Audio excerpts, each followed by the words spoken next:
I think I'm going to continue on from previous Wednesday's message entitled Time in Life. I think I'll make this part two, give it its own subject.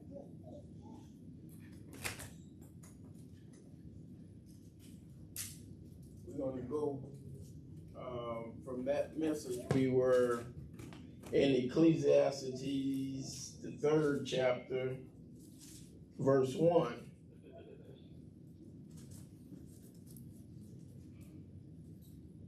And it says, to everything there is a season and time to every purpose under heaven. You can go back and listen to that message to tie it in with today's lesson. But today I want to focus in on, jump 9 chapters ahead to Ecclesiastes, the 9th chapter, verse 11. And look what it says. It says, I returned and I saw under the sun that the race is not to the swift, nor the battle to the strong, neither yet bread to the wise, nor yet riches to men of understanding, nor yet favor to men of skill, but time and chance happened to them all. What happened to them all? Time and chance. As I looked over this message and text and gleaning from the wisdom that's in the text, it says the race is not given to the swift. Where we would think that because the person is fast, they must have been made for the race. But I don't believe after he realized what happens under the sun, I don't believe he realized that it mattered whether you were fast or slow, but you still had a race. The race is not to the swift, nor is the battle to the strong, neither the bread to the wise, nor riches to men of understanding. Favor don't come because you have skill, but time and chance happen to them all. So I want to talk from this subject today, just for encouragement, just for thought, just to shake you up a little bit. And this is my topic: break me or make me. First I had make me or break me, because we know things come and things make you or it's going to break you. But as I was looking at it and thinking of it, things come into, as you've grown and as you've gone through life, things come into life, and the question that you have that is before us is this going to make me or is this going to break me? I just want to reintroduce the illustration that I have been using in my previous messages about the hyphen and about being the day that we were born and then the day that you die. If you look on the tombstone, there is a dash in between. And that dash would give notice to what has happened in between those times. So now, looking at it from the standpoint of running a race, that the race is given to all of us. But what are we going to do in our journey? Will we allow the things that we come to make us, or we allow those things to break us? I wasn't feeling too much in the mood.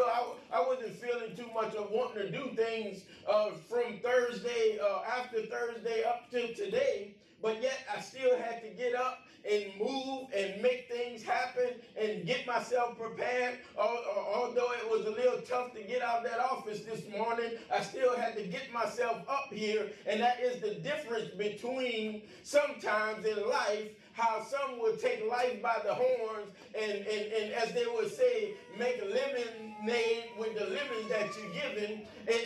Life's going to throw you some curveballs. Life's going to throw you some things that we don't understand. life is tough sometimes, but what are we going to make of it? What are we going to stand through and getting through what God has called us to? So now look, when you're born, we're born into this world, and look at how life starts. Doctor slapping you on the behind already. We come into this world crying.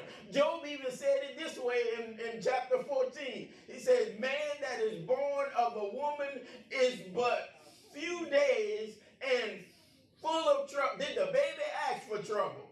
Did the baby ask to be born to someone without a father in his life or her life? Did the baby ask to be born to a family that couldn't provide Similac or get some food for him? Did the baby ask to be born with riches and with substance, with mansions and with vehicles? I mean, you'll have some people say, oh, they're just a silver spooner. Well, what, they supposed to just live in poverty because their parents made a way when there was no way? We say that you're supposed to have an inheritance for your children's children, and then you give your children an inheritance, and then you say they shouldn't have all of that. Well, what I work for? I work for them to have what God has given us to have. But what you don't want to do is not allow them to go through the things that they need to go through to build a fortitude that they need, because life is not going to ask you, what race do you want to run? I can't change my, well, I guess if Mike did it, I could do it. I can paint myself. I want to be blue. I want to be red. I want to be a color different than all the colors that there is, because we try to change so much of the outside, but yet it's the inside that we're having to struggle with. We're born into trouble. So look at the first point is that the race is not given to the swift. So what that's telling me is that there's a race to all of us when we enter into this world. Look at Hebrews the 12th chapter in verse 1, where it says, after those that have gone before us, he says that we have a great cloud of witnesses who have gone before us. But lay aside every weight and the sin which do so easily beset us, and let us run with patience the race that is set before them. Set before who? Us. So that tells me that we all have a race to run. See, what I see sometimes in life is we would celebrate other people running their race to not have to run the race of our own. Watch now, look at the flip side of that. We would hate on the race that somebody else is running because we don't want to get up and run our own race. One more step further. Some of us are tired of running our race because we're trying to run everybody else's race for them. See, we about to cut live out. Well, one of the things that I believe we messed up over time was we made the pastor out to be something that the Bible didn't say he was. So now we would come, not every case, so don't shoot me down. I know you go, oh well, he don't love folks. I love everybody. But you know what the word says? Y'all know what the word says? Y'all want to know something that the word says? I don't even want to know what it's doing. The word says, if you love me, do what?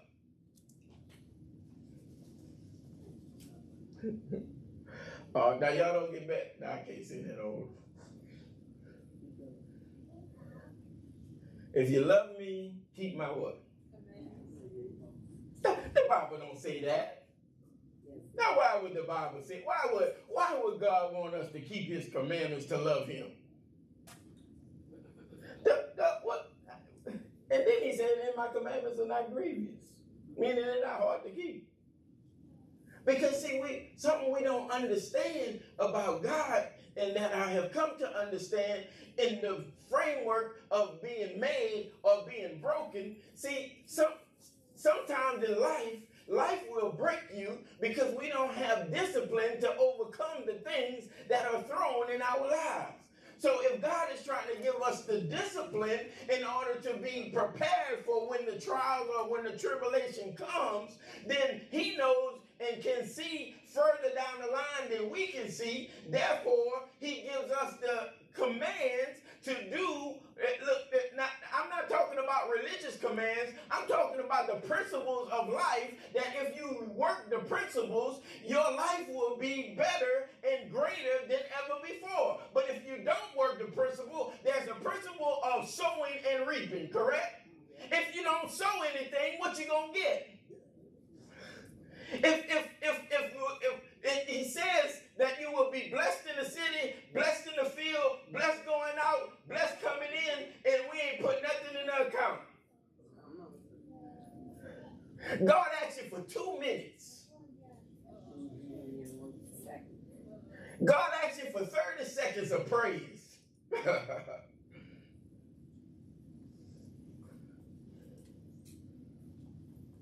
Hold up, somebody give me some medicine, please. I don't want, because I sound to myself sometimes like I'm fussing.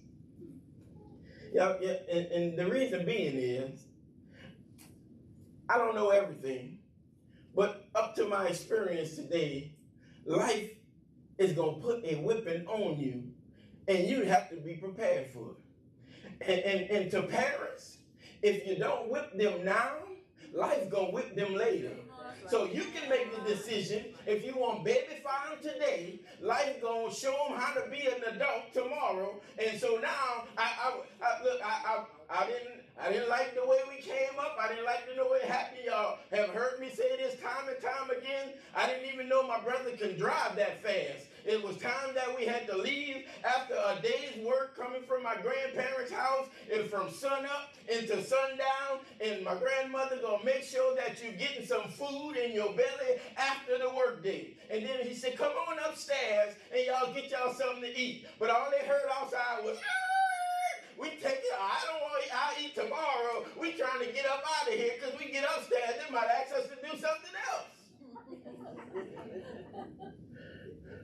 But what I didn't realize was I have folks that'll come up to me and say, man, wait, you been lifting weights? Nope, I've been lifting a post hole digger. I've been lifting a thumper. I've been lifting fence. I've been lifting cattle, saddles, all of that, pulling trolls all of your life. So I don't need no weights. I was already built for it. But you don't understand that the treadmill is not the devil. I thought it was. Get thee behind me, Satan. 7, 6, 5, that's too fast. I can't be doing all of that. But what is it trying to do? It's trying to help you to sustain and get your heart to a rate that's able to. Come on, am I the only one looking at the diet? We don't want to change our habits and change the things that we do. So what does it end up doing? It ends up breaking us when the doctor tells you got to change some things. Y'all look at the doctor just like we look at the pastor sometimes. The devil is a lie.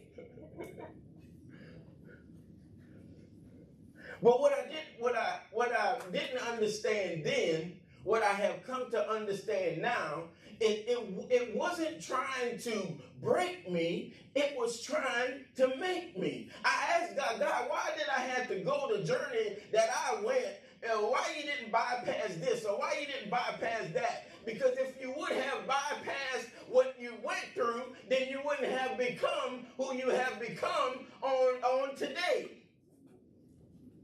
No, we don't want to lose loved ones. We don't want things to shift. We don't want people to walk out of our lives. But what do you become when those things happen?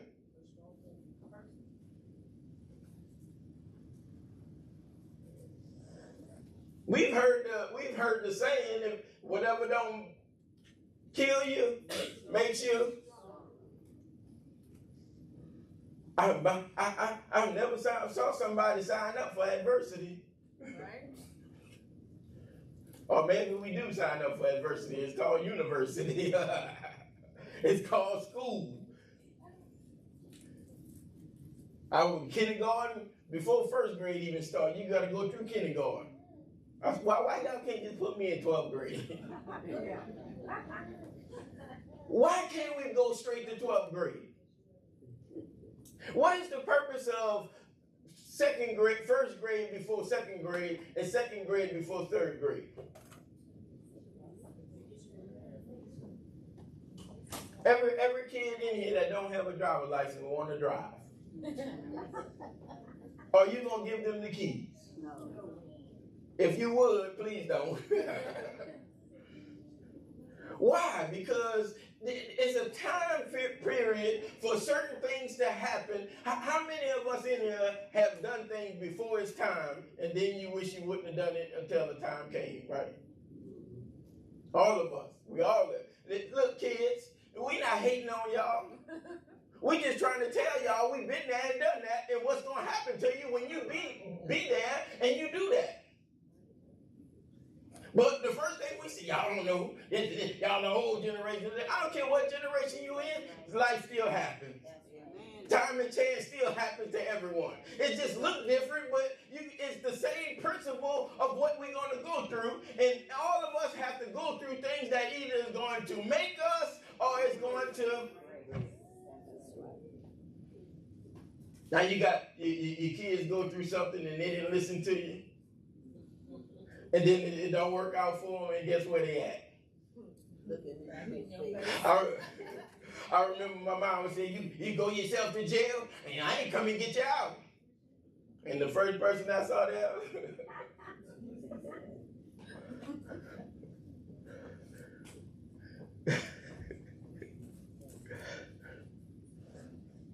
see me? I think God sent me to my mom so she can have a better prayer life.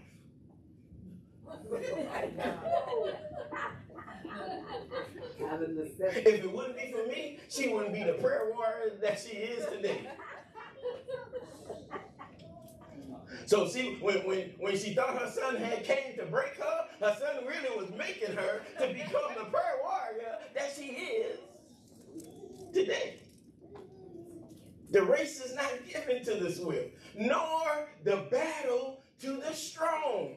So look, not only is there a race to run, then there's also going to be battles that comes along in the race. And the race, it doesn't ask you if you're strong already. It just comes to you to say, will you trust God to get you through the situation no matter what? Let's look at Job. Look what God said to Job in the first chapter of Job, verse 1. When Satan came to look at, he got it up there. Verse 6. Now there was a day when the Son of God came to present themselves, the sons of God came to present themselves before the Lord, and Satan came also among them. See, this is what he's trying to tell us, the writer is trying to tell us of a person born of a woman that is few days and full of trouble. Folks, we have an adversary. The word Satan there means adversary. We have an adversary amongst us continually that is trying to make sure that you are broken and not made. If he knows till you get to the place where you are wonderfully and beautifully made, he knows you are a threat to his kingdom and you can destroy him. So look what God does in the situation. In verse 7 he says, the Lord said unto Satan, where do you come? And Satan answered, from to and fro where? Where was Satan cast to? So now he's going to and fro in the earth, walking up and down it, seeking whom he may. And look what God says in verse 8 or 9, where we at? 8. And the Lord said unto Satan, have you considered my servant? Put your name there. Not me, Lord. I ain't signed up for that. God didn't ask you if you signed up for it. Your name is on the list.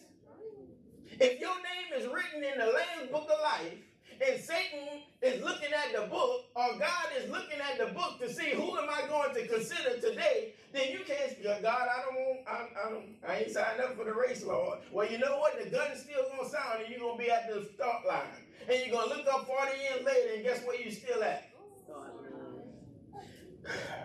See, this is why I get agitated a lot, because I look and I like, sometimes I think I'm running out of time. I'm only 46 years old, but time is precious, so you don't want to waste it. So I don't try to waste things on time. Somebody didn't believe me when they asked me the other day, can you play some different music? I said, well, I would, but I don't know no music to play because I don't listen to music.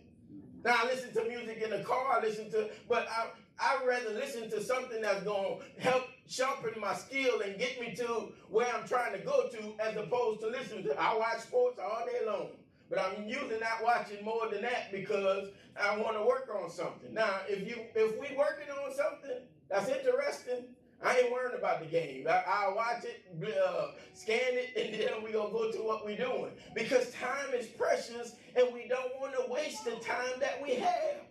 But what happens when your name is put there, and God says, okay, now, Sister Militia, you up to bat.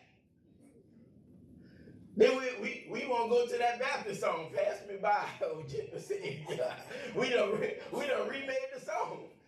No, do not pass me by. Pass me by, Lord. Y'all ever been in line and you the next up and you go to the back of the line? God said, no, you don't. I saw you. You was up next. We won't get in line for the blessing and he moved out the way. I'm next for the blessing. How about the adversity? But see, there's a sneaky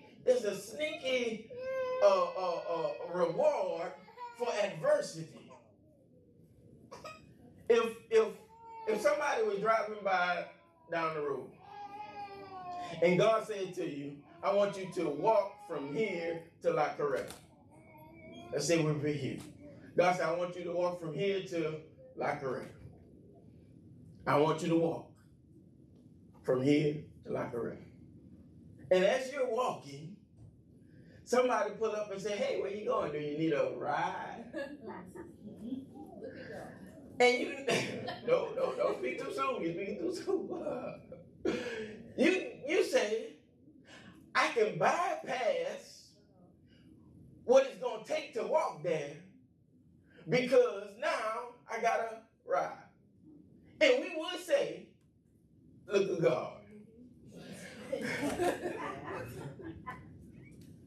But if God told us to, God, why would you put this on me, God? You know I done had too many ribs in the last 2 months. Why would I need to walk when a ride has been provided?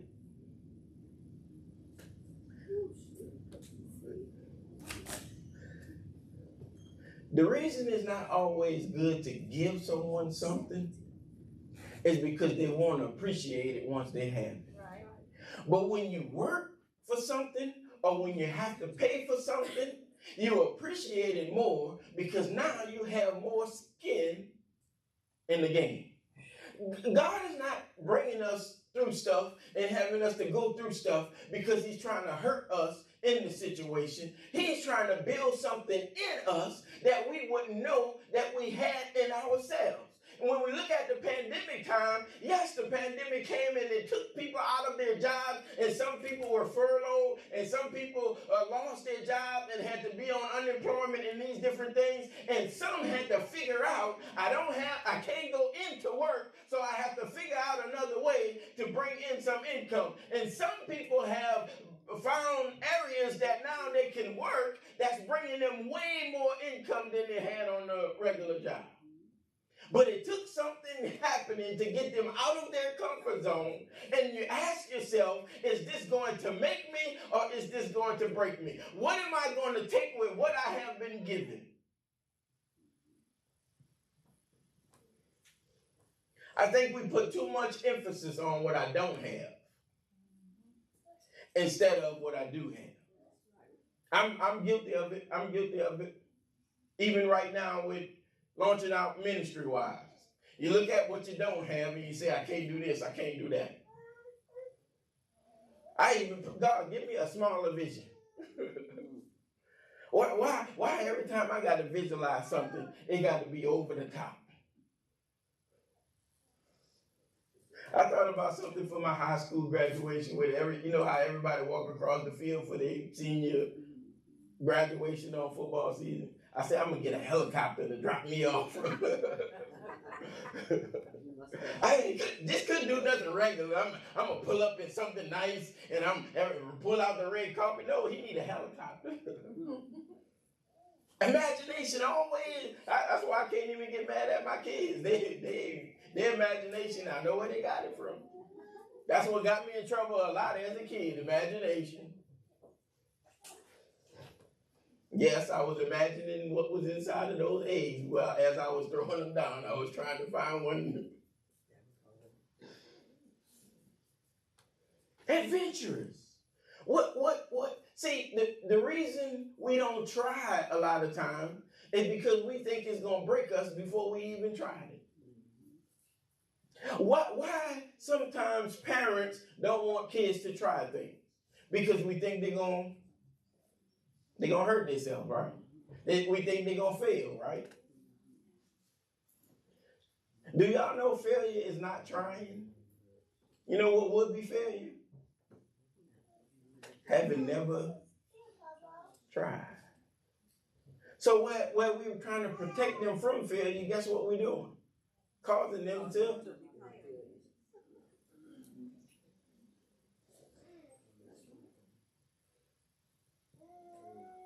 Our school system do it sometimes. We hinder kids from learning the way that they could learn.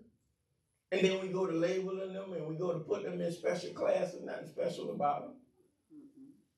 I know we've got a relative or whatever in the family that some may consider special need, but I guarantee if you forgot something and you need to remember it, you call them up and I guarantee he'll tell you what.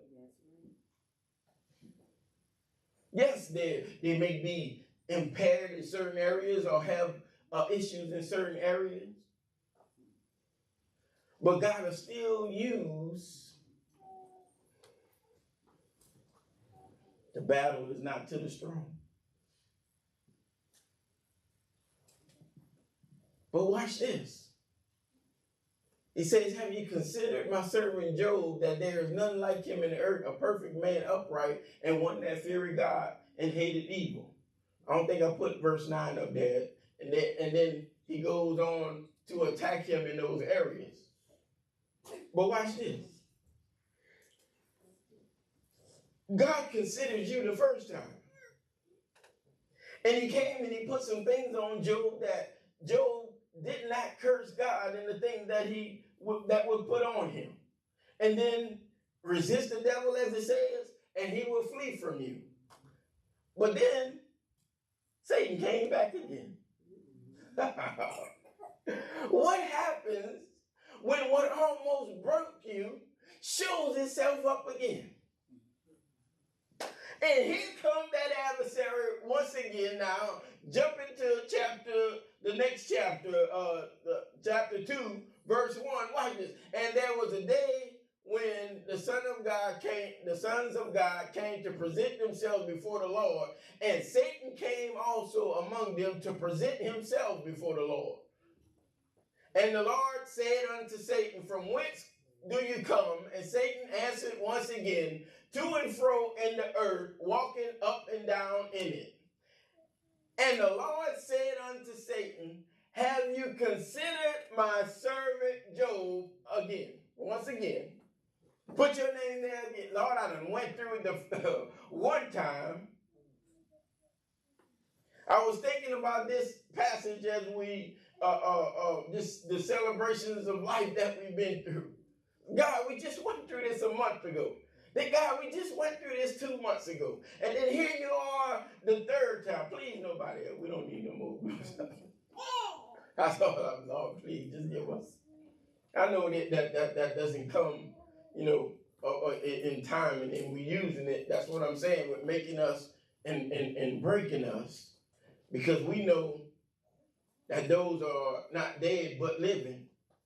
But what predicament would they be in if they wouldn't know Christ? What predicament are people in having not have the relationship with God that we know that we have and those have, and would leave this place in a place of that's why we have to be so fervent about preaching the word and getting those that are lost saved into the kingdom of God, so they wouldn't have to live in eternal damnation, but with eternal life. And he considers again, there is none like him in the earth, a perfect and upright man, one that fears God and hates evil, and still he holds fast his integrity. Although you move me against him. Oh, look at that. Read that. To destroy him how? We sometimes ask God, why? Or we would say the reason this thing came upon them because of some sin, right? They must have sinned somewhere. But according to this, it says, did Job do anything? He just said that I consider. Too often we'll put ourselves in the place of this came on me because of such and such. Or we want people to pay for the penalty. If a person lived perfectly and upright before Christ came, are they still a sinner? Inquiring minds want to know. Y'all looking like that, like, oh, should I answer that? Come on, real question. Person hadn't done anything that we would consider wrong. Upright. Perfect driving record. Perfect. Followed the rules. Never messed up. Goody two shoe. What y'all say? Are they still a sinner? If they haven't sinned in the earth even. Well, you probably thought of something, but you know what I'm saying. Are they still a sinner? Did they do anything to be a sinner? But just be what? Born, right? Come on, there y'all go. Now we get it. When you are born into. So when Christ comes and redeems us from our sins, what do we have to do to be redeemed? But believe, right? It's nothing that we can't be good enough to deserve what has taken place for us. It's because of his grace and mercy that we come to the now. So now, the one that brought sin into the world and death came by sin, there's also one, the last Adam, who brought life back into the world so that those that are dead in him shall not die any longer. So that's a joy, Sister Peggy, that I can have, because I know we're not laying Brother Pat to rest, because he is not resting when he is in the bosom of the... He just became illegal on earth. Now, we want him legal on earth because we love him. But now he's looking at a vastness that we can't even see on here because we're limited by these natural eyes in the mind or the revelation that God would give us. But what happens when you break the veil of this earth and you can see everything that God is? I can just feeling it on the inside of listening to Tamala Man say, if you can only imagine, I got a great imagination, if you can only imagine what it looked like in heaven. I don't believe we would live the way we live here on earth. All right. We live in filth, streets paved with gold, and when you look, that ain't gold on your floor, that's cheese. Say that.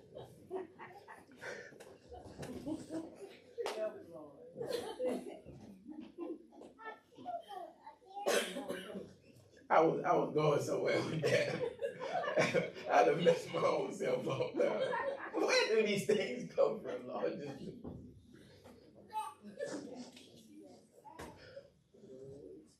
See that I get a bad rap for that because I got a hold to this scripture passage and I got on myself too.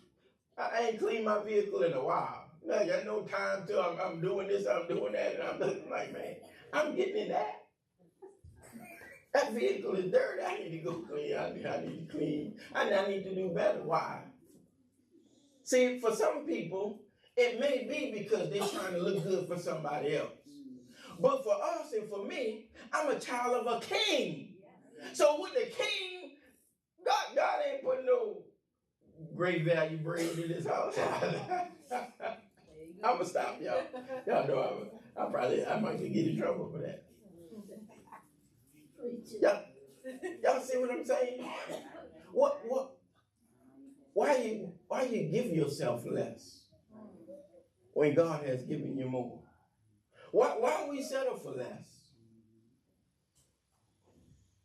He didn't say don't think highly of yourself. He just said don't think more highly of yourself than you ought to think.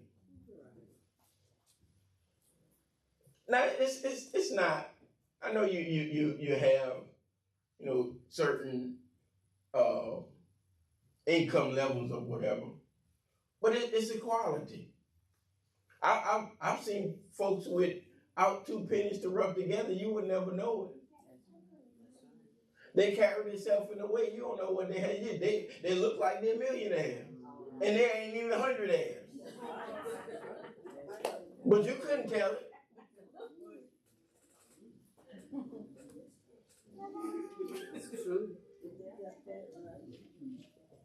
You got folks that got the most money in the world and they're the most miserable in the world.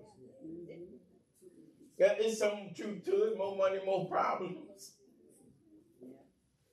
But what if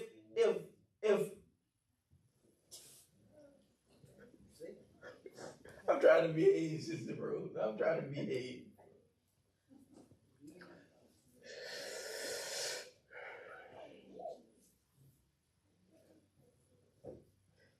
It even says it in the passage, neither bread to the wise.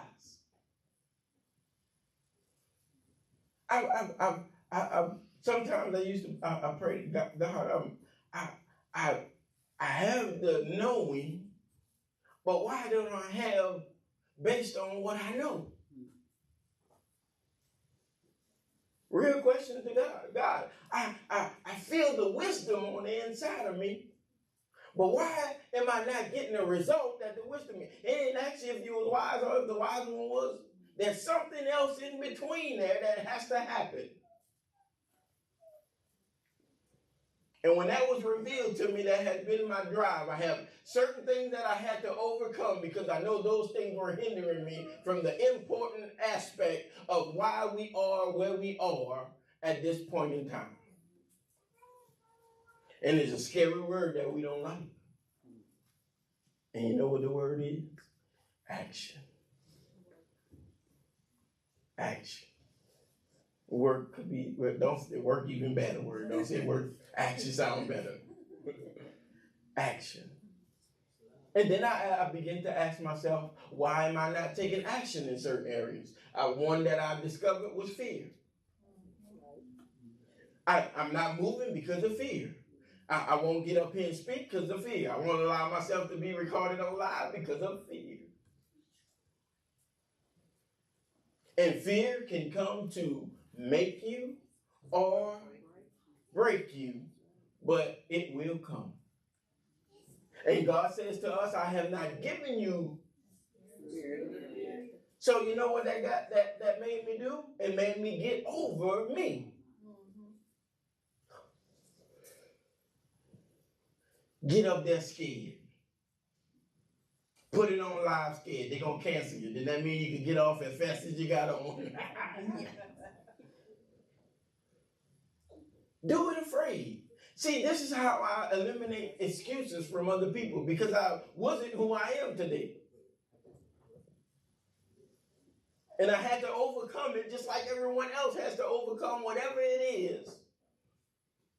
Now, this is I'm transparent with y'all. I don't have no other way to explain it to you. I remember I had Matter of fact, y'all took a picture of me one time with something that happened to me. This one, I would have never gotten up here. I'm about to come out to preach, and I had to use the restroom, and something got on my pants. And I'm like, I got to go up. And then you know what I say? You working on getting over this. Go up there where it was water that I was washing my hands and water got on my pants. I'm like, they're going to think I peed on myself. And you know what I did? I got up there anyway. And I said, oh yeah, I done peed on myself. So I used everybody, oh, that is. But I had to get over myself. Most of us won't become who God is trying to make us because we've been breaking ourselves with insecurities, with shortcomings, with statuses that the world has put on us that God ain't put on us. You gotta be this by. You gotta do this by. Who? You ever ask yourself, what do you want to be? I didn't ask you what they want you to be. I didn't ask you what they say you should be. Y'all know more this position get more prestige than this position. Does that really matter?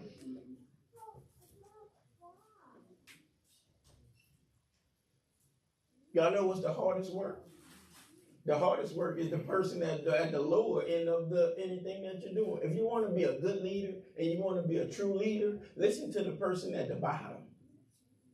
Because the person at the bottom is what makes the top. But we overlook it. We do it in church. If we come in, we dressed up, put you in the best chair. No, put me in the back. You can't even go somewhere. So you're meant to come up front. No, I just want to sit right here.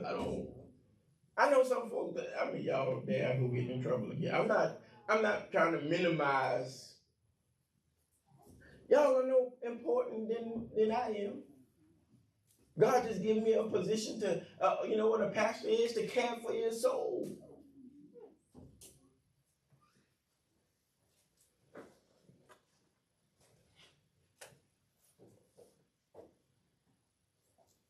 What?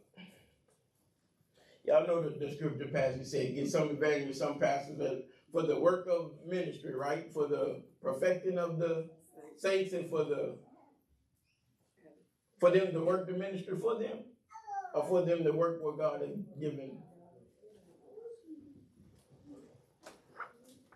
Who's satisfied with being where you was yesterday and you trying to get somewhere? No, you're not satisfied with that, right? We all want to grow, correct? So y'all younger ones, you want to grow, right? So going through the things that it takes to grow and to get there,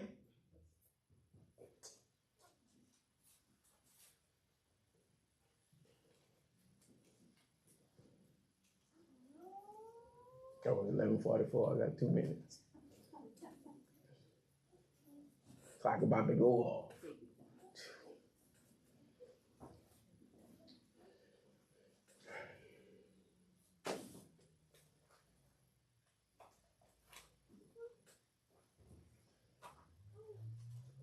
This is what,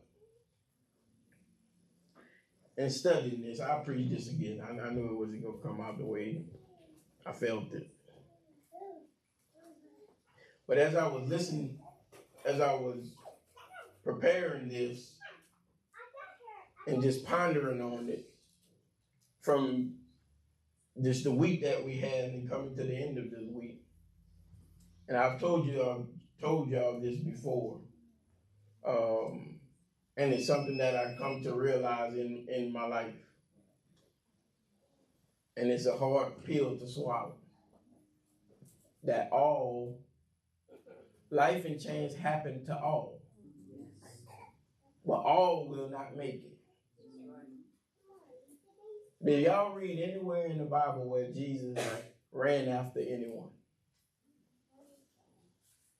I know he said he go to the law, right? He went to city after city. I'm not saying he went to be present, but most of those had to come to him, right? And ain't that he was somebody special. But what God won't do is intervene in your choice or your ability to choose. You have to invite him in. And everyone won't invite him. And I had to realize that, and I had to understand that. And our job is to sow the seed. And then those seed are going to fall on different grounds. And some are going to bring forth fruit. And as we studied this here recently, some bring 30, some bring 60, some bring 100-fold. Now that helped me out because I want everybody to bring 100-fold. And my wife would get on me all the time. Everybody not you. I don't think I'm nobody special, so I figure if I can do it, you can do it too. When I realized we all made for different things. I may can take more than most can take. But I feel that you're not built for it. You're not just built for it, but you're built by it. So you see, we follow people that have done significant things in life, and then when we look, we see. I don't know if I'm too interested in because of how hard it may be or how difficult it may be. But if you put forth the effort, the tenacity, your skills and your abilities to do it, then you will get the result. But you have to put forth the effort to do so. And it's only because of God's grace that we're able to be what we become. It's nothing that we can do on our own accord. It's every person, no matter if they accept God as their Savior or not, their gifts have been given by God. Their skills have been given by God. Their abilities have been given by God. That's why it would be right to say, I give God the glory, or I bless God for what he has done. Ain't that God didn't ask how you live or how you acknowledge him in your life, but acknowledge who gave you the life in the first place.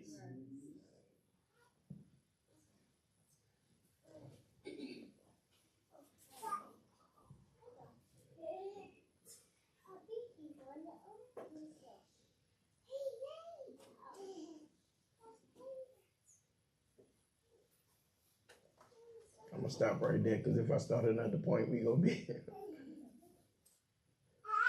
The adversity is a teacher.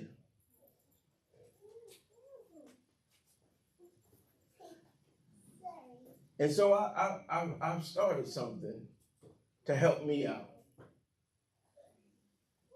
And sometimes people will answer the question and then they don't really mean it. And time always tell if they mean it or not. But my question that I asked him is, y'all probably heard this 1,000,000,000 times. How bad do you want it? If you want it bad enough, follow me. If you don't want it bad enough, don't follow me. Because I don't know how to speak. Oh, I don't want to see it. I don't know how to speak to those who don't want it. I don't whatever the want is, Sister Rose. If you happen to be peaceful, follow me. We gonna find peace. You see what I'm saying? If you follow the kingdom,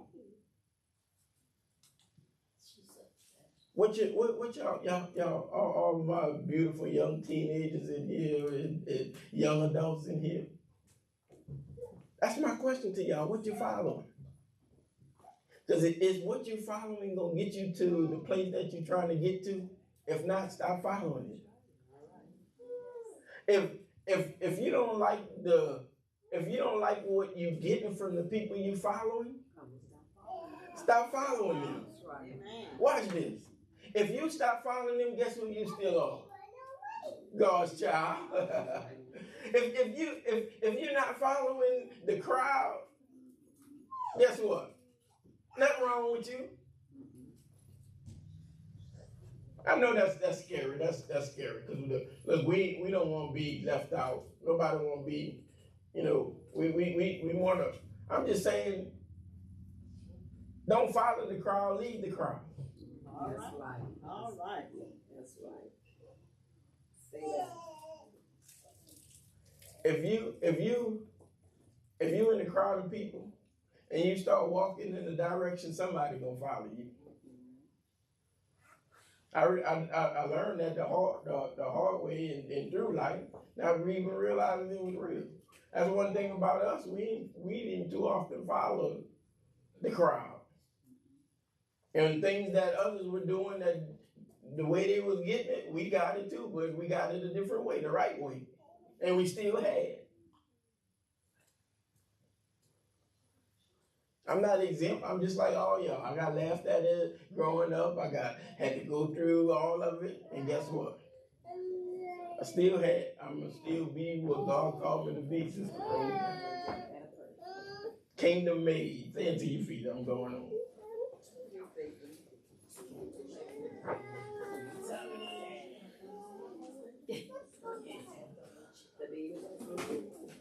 Land. That's the top of the line.